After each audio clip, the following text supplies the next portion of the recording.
Gutom na ako. Naghihintay kami sa mga tagubilin mo. Gusto kong gumawa ka ng pasta para sa akin sa unang round. Pasta? Sige. Lola, gumising ka. Gusto ni Apo ng pansit. Pansit? Oo, madali lang yan. Nakapagluto na ako ng spaghetti para sa kanya ng maraming beses, kaya walang mahirap doon. Lahat ayon sa klasikong resipe. Achoo. Oh, pasensya na. Harina ito. Ayos lang. Pasensya ulit. Gusto ko lang gumawa ng sarili kong spaghetti. Pagkatapos ng harina, gagamit ako ng itlog. Kaya ko pa nga mag-juggle ng mga ito. Aray! Oops, tama na. Patawad ulit. Akala ko laging magaling akong juggler. Kapag handa na ang masa, kailangan mo itong hatiin sa maliliit na bola at kulayan ng bawat isa ng tiyak na kulay. Pagkatapos niyan, sa tulong ng isang espesyal na makina, puputulin ko ang masa para gawing noodles mismo. Para magawa ito, kailangan mo lang maingat na scroll ang masa sa makina. Sa palagay ko, napakaganda ng kalalabasan at ang pinakamahalaga ay orihinal. Ang lahat ay magkakaroon ng simpleng noodles at magkakaroon ako ng spaghetti na parang bulaklak. Lola, kumusta ka? Ayos lang ang lahat! Palaging gusto ng apo ko ng ordinaryong spaghetti na may ketchup. Kaya bakit hindi ko siya alukin nito? Wednesday, anong ginagawa mo? Thing, kailangan ko ang iyong tulong. Ayaw kong magmukhang classic ang aking mga noodles. Sobrang nakaka-boring. Kung maglalagay ka ng kaunting itim na pangkulay, magiging perpekto ito. Magdadagdag din ako ng ketchup. Ito ay magiging parang dugo. Sa pamamagitan ng paraan, idaragdag ko rin ang mga marmoladang mata sa itaas upang ito ay kukumpleto sa komposisyon. Baby, handa ka na bang subukan at pumili ng panalo? Hindi ko alam kung saan magsisimula. Siguro ang unang susubukan ko ay ang klasikal na noodles ng Lola. Minahal ko ito mula pagkabata. Sa tingin ko, wala namang magbabago sa pagkakataong ito.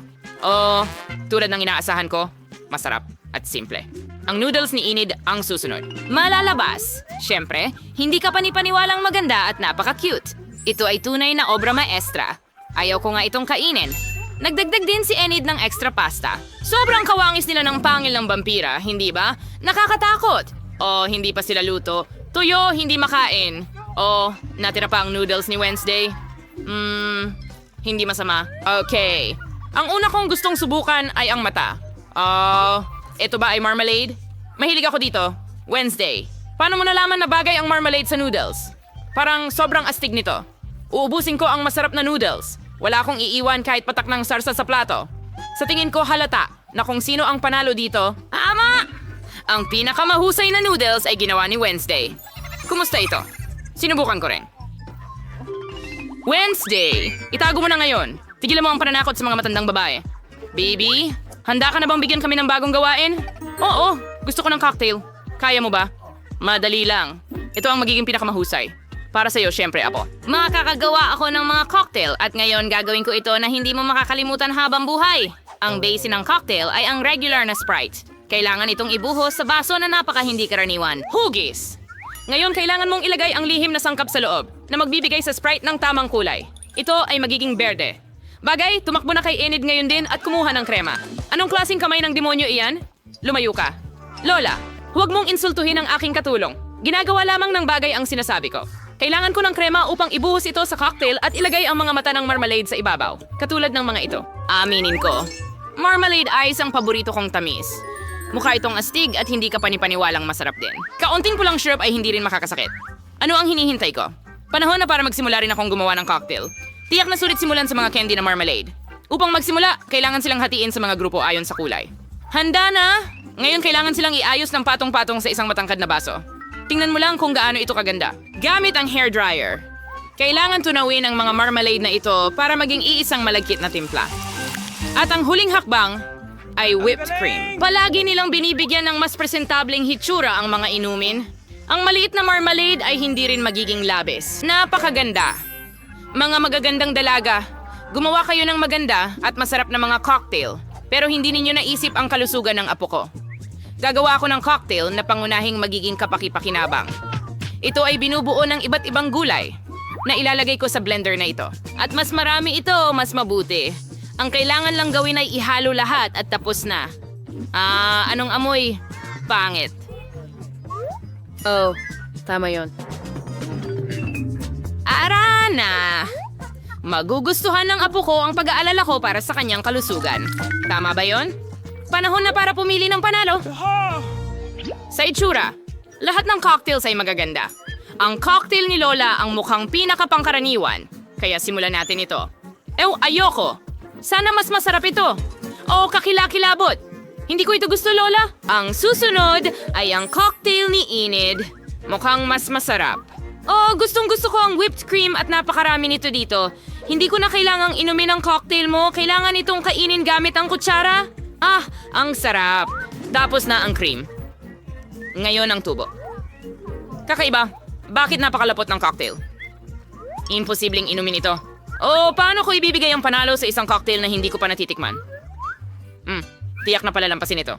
Miyerkules, aasahan ko. Susubukan ko agad ito. Sa wakas, masarap. Gustong-gusto kong inumin ang cocktail na ito ng regular dahil talagang masarap. Hindi ko talaga kayang huminto. At whipped cream sa ibabaw. At sino ang nagwagi?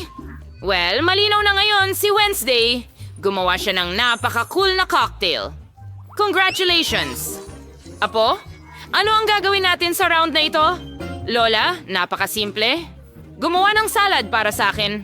Gusto ko ng magaan. Lettuce! Sige, ganyan na lang.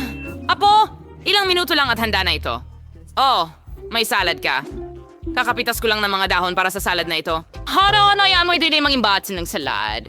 Ang keso at crackers na ito ay gagamitin din. Mukhang alam ko rin ang resipe para sa Caesars, syempre. At huwag kalimutan ng mga kamatis. Sila ang magiging dekorasyon ng salad at ng lasa nito. At ito ay... handa na. Mosa inisip ko kung paano gawing hindi lang masarap, kundi pati na rin maganda ang salad. Babalik ako sa tema ng mga bulaklak at gagawa ng maliliit pero napaka-cute na bulaklak mula sa mga gulay. Magkakaroon din ako ng angkop na molds. Sa palagay ko, ito ay magandang ideya dahil mukhang totoong bouquet. At ito rin ay masarap na salad. Anong mga bulaklak? Nakakabagot. May kulang sa salad na madilim. Kahit ilang dahon ng basil halimbawa. Tuwang-tuwa ako sa bungo na ito. Kaya ito rin ang ilalagay sa plato. Dito ko ididikit ang ibang mga sangkap.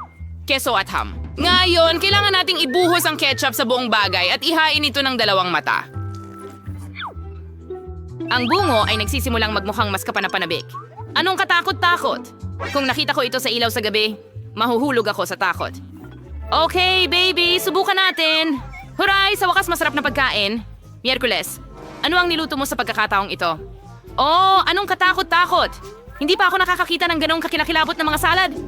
Hindi ko ito makain kasi nakakatakot. Tingnan natin kung paano ako sorpresahin ng lola ko. Ang kanyang salad ay talagang kahawig ng Caesar. Ito ang salad na handa akong kainin kahit kailan. Ayokong tumigil. Gusto kong ubusin agad ang plato. Narito ang katotohanan sa masarap at malusog. Magiging di ka panipaniwalang malakas na ako ngayon. Pero bago iyon, susubukan ko ang mga bulaklak mula kay Enid. Puro gulay lang to, hindi masarap. Pero talagang gusto ko ang salad ni Lola. Binabati kita. Lola, huwag mo akong istorbohin. Handa na ang bata na magbigay ng gawain. Gusto ko ng donut para sa panghimagas. Magkakaroon ka ng donut. Gusto ko rin ng mga ito. Kaya ko rin itong lutuin. Naiisip ko kung gaano kabagot at katahimik ang magiging mga donut. Bakit nga ba? Sa pangkalahatan, ang mahalaga ay masarap sila. Hindi naman nila titingnan ang mga donut. Gagawa ako ng isang bagay na maliwanag muli. Mas malinaw, ang bawat isa sa aking mga donut ay magkakaroon ng sariling kulay. Karaniwan, gusto ng mga tao ang ganitong pamamaraan. Ay, ano yon? Huwag mong hawakan ako. Huwag mo akong isturbuhin sa pagluluto. Halos handa na ang mga donut ko. Natapos na ang bahagi ng trabaho. Panahon na para magdekorasyon. Siyempre, saan ba pupunta na walang syrup na dugo? Ay, ang totoo pulang syrup. Pero hindi iyon lahat. Sa tulong ng puting syrup, magdidisenyo ako ng mga sapot. Parang galing talaga ito sa cobweb ng gagamba.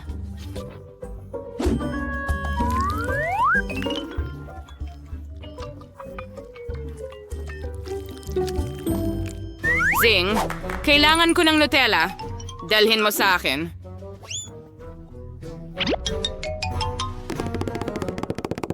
Magaling na trabaho. Hindi ko magagawa ito nang walang iyong tulong. Tignan mo ang aking mga paniki. Ang sombrero, hindi natin kailangan ito. Tignan mo ang napakaganda kong mga donut. Kakaiba! Ayaw ko ng mga bagay na ito. Gusto ko lang na maging orihinal at para maging mas masarap. Sisislin ko lang ng pulbos na asukal. Matutuwa ang apo ko. Handa na rin ang makukulay kong donuts. Ang gaganda nila.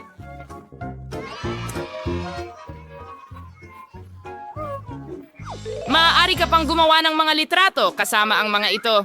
Astig, di ba? Pero hindi lang iyon. Sa mga donut na ito, perpekto na kasama ang sprinkles. Pero kailangan kong buksan ang garapon. Oops, may napatak sa bibig ko. Ang saya. Oh, baby, oras mo na para subukan. Oh, interesante. Oh, may ginawa na namang nakakatakot si Wednesday. Oh, pero mukhang masarap sila.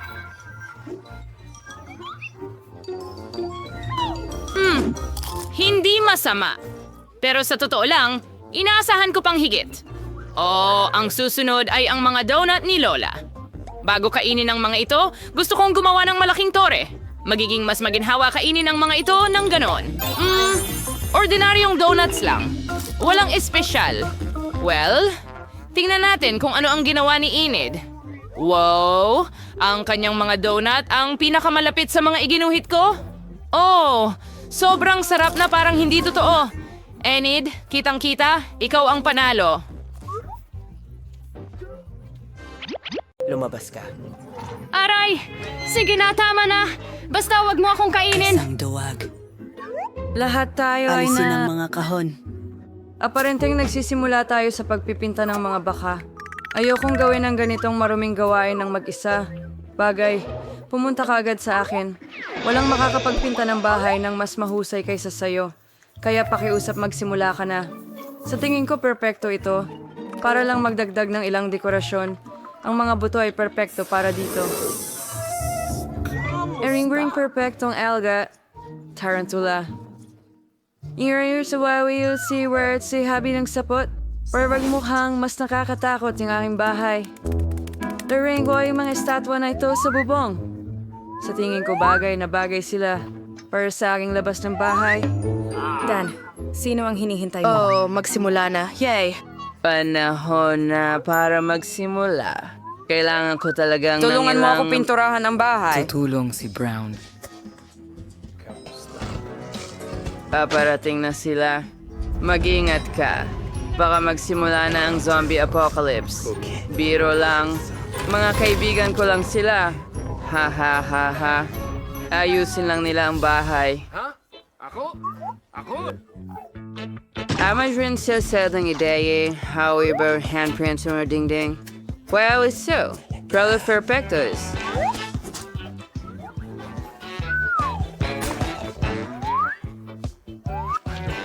And Sin and Med's decoration. Kainin ang bubong. Ngayon. Rizalo Samore. Kung sumazan ang mga desisyon, masarin pa wala mo tiyan ang takip.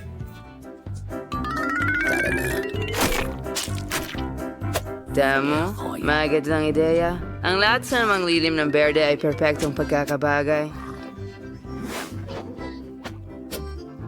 Una akong nadala sa'yo, resulta ng sign. Masabi ay hindi niyo ako binigo. Mari kayong bumalik. Una ang tatapos ng iba nang wala kayo. Salamat. Siyempre ay medyo manaw na kurang sa pagkawam ng LED. With your artist calls, sunda pa niyang bitan. Siri ng lumot. At wave ang damo sa paligid. Hindi kaya yung mga batong may lumot sa tubo. Hindi rin masama ang ilang kabute. Kailangan kong gawing lahat para maramdaman kong parang tunay na zombie. Hindi rin masama kahit sa ilalim ng lupa. Oh, dahil pa kaunting uhog. Sa singin ko maganda ito.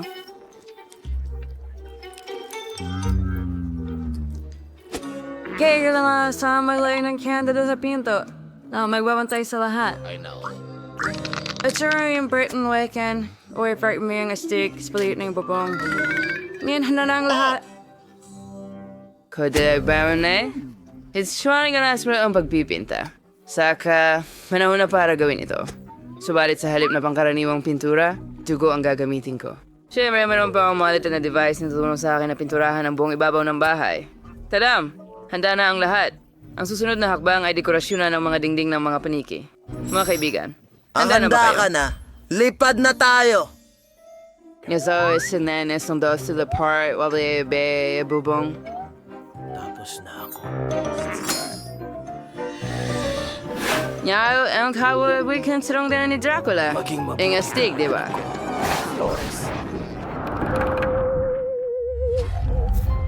Oh, napaka-awkward ko. Kailangan ko agad ng isa pang mailbox. Sa tingin ko ang ulo ng isa sa mga kaibigan ko. Nagising sa magandang biro. Tuesday Enzo cake na ito, may. Ngayon, kailangan mo na lang itong hukayin. Narito na. Nuka mo na manatili. Bagay, halika agad sa akin. Ngayon ay aayusin natin ang paligid. Magsisimula tayo sa iyong booth. Nasa atin na ito. Lahat ng kailangan mo.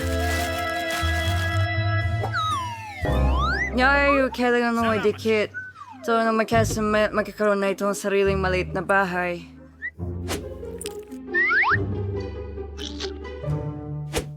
Susunod, kailangan ko ng mga bato ng iba't ibang laki para makagawa ng magandang daan. Tayo sa ito ay ang kasaran sa kulay. Sila tayo ang alabas. Lalagay ko ang may sa paligid ng perimeter ng bahay. At itong itim na lambat sa ibabaw ng bakod. Kung maglalagay ka ng mga gagamba dito, nagiging parang tunay na sapot ng gagamba. Ang magaganda at patay na rosas na ito ay tutubo rin sa aking lote. At gagamitin ko ang isang bungo bilang mailbox. Ang panga nito ay hahawak... May mga lalabay na lumalapit sa akin. Ngayon ako. Oh, hindi. Hindi ang araw. Para ilang araw ay hindi pinapayagan. Ang tanda ang pangunahing palamuti ng aking teritoryo. Susunod ang mga paboritong piraso ng lahat. Matatapos ko lang ang dugo ko. At narito na ang piramide. Nagwes siya nga na gumawa ng mailbox na parang sombrero. Nakakabagot. Pero ang pulang kabaong ay ibang usapan. Kasama rin ito ang paborito kong paniki. Oh, kumasang diyan para sa'yo. Bakit umungal? Hinagawa ko lang ang aking trabaho. Wow, hawinin mo pa na tasang mabagsik ng mga kamay sa balikat ko. Isang liham para sa'yo. Siguro ibibigay ko na lang ito sa kalansay. Huwag masyadong maging agresibo. Noong kalaswan, kuting glow na from mailbox. Sinalakis pa na ganyan. Narda ang iyong liham. Gamitin ang kagat. Sa wakas, wala na siya. Oh, araw muli. Oras na. Manaboy na from mo eh. Walang araw na makabasok ko raw. Sa pamamagitan ng pala, ito ay magandang dahilan para palamutihan ang loob ng bahay. Una, kailangan mong kulayan ito. Pagkatapos noon, poprotektahan ko ang sarili ko mula sa araw at isasabit ang Proton sa pulang. bintana. Tuti ni Garland ay maging matalik kong kaibigan. Ang mga paniki ang magiging. Ang lapit na natin. Ngunit hindi rin ito ang katapusan. Meron wakil maawang paniki na isasbit sa buong kwarto. Kadinaran ang pulang carpet at iba-force ang mga salamin. Kapag tinitingnan pa namin ito, ligalag kong naalala ang aking mga supernatural na kapangyarihan. Ang galing talaga. Kaya magagamit ko rin ang salamin. Ang gwapo ko. Matuwag ko ang cute and kulit na cabinet. Lasday ko ang isang bungkos ng mga paboritong laruan sa tabi nito. Frozen candle. Tingnan na tawala ng perpektong kwarto. Saan ka pupunta ng walang mesa? Kung krona ko ang fondue dito, ngayon pupunuin ko ito hindi ng tsokolate kundi ng paborito kong dugo. Hayaan itong dumaloy ng walang katapusan tulad ng isang fountain. Hahanganan ko lang ito. Sa tingin ko, napakaganda ng kinalabasan. Panahon na para ipagdiwang ang pagtatapos ng pagkukumpuni gamit ang isang baso ng dugo. Oh yeah, well tagay.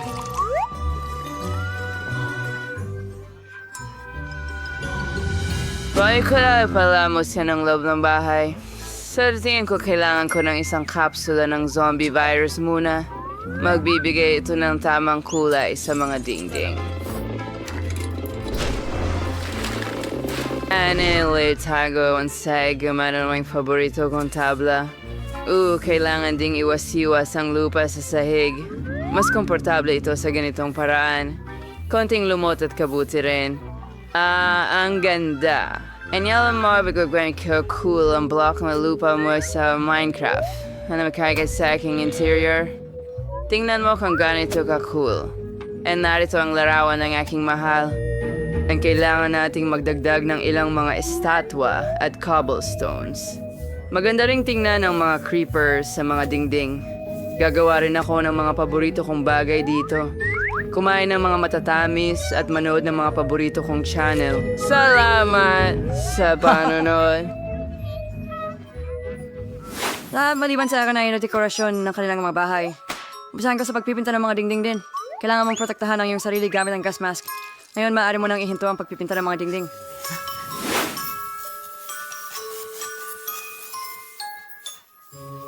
Susunod, gagamit ako ng itim na karpet at itim na mesa na may locker.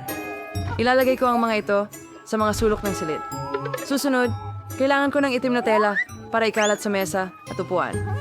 Ilalagay ko rito ang paborito kong typewriter. Mahilig ako magsulat ng kwento sa libreng oras ko. Isang tin na roses. Nilagay kita ito mismo. Baik buong kalansay at buto, mga kandila at mga ngangaso. Ang lahat ng ito ay babagay ng perpekto sa aking interior. Ang natira na lang ay puno ng kabinet. May lang yan sa markikihandi. Ang suminamalang team na uso sa pintura ng suluktan. Dapat din makahanap ng lugar. Nasa bahay ko ito, heto na. At pwede akong gumamit ng ilang karagdagang kalansay at ilalagay namin ang mga ito dyan. At si John ay nakaupo sa itaas. Ito ang aking kaibigang gagamba. Kumusta? Hindi kailanman sobra ang dami ng mga buto. Pwede ring idekorasyonan ng kaunti ang bintana. Isabit ang aking may regular wang ito at ito bilang frame ng bintana. Yan. Mari kong gawin ang anumang gusto ko. Anda na, lads. Mayroon akong bahay. Paalam sa inyong lahat. Sugurin ang Si bahay ko. Dakwak Handa we rate ang akin. Lamsanat ang panaka cool.